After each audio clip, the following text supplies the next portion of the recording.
জাতীয়তাবাদী দল জাতীয় ঐক্যের মাধ্যমে দেশ গড়ার চিন্তা করছে বলে মন্তব্য করেছেন বিএনপির স্থায়ী কমিটির সদস্য আমির খসরু মাহমুদ চৌধুরী। শুক্রবার চট্টগ্রাম মহানগরীর ইপিজেড সিমেন্স হোস্টেল মাঠে কঠিন চিপর দানোৎসবে এসব কথা বলেন।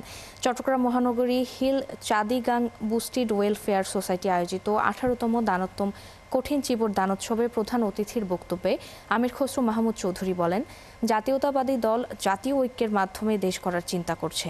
তিনি আরও বলেন, আগামীতেও সবাই মিলে যার যার ধর্ম উৎসব একসাথে পালন করবে। ধর্ম যার যার, রাষ্ট্র সবার, ধর্ম যার যার, নিরাপত্তা সবার।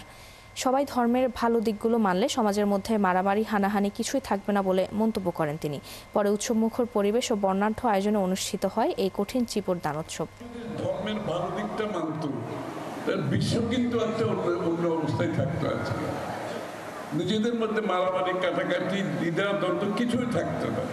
এই ধর্মের ভালো কথাগুলো, ভালো কাজগুলো যদি আমরা শুধুমাত্র ফলো করি, এই জন্য কঠিন চিবরের যে শিক্ষা, এই শিক্ষাটা সকলের জন্য, খালি বুদ্ধ ধর্মাবলম্বীদের জন্য।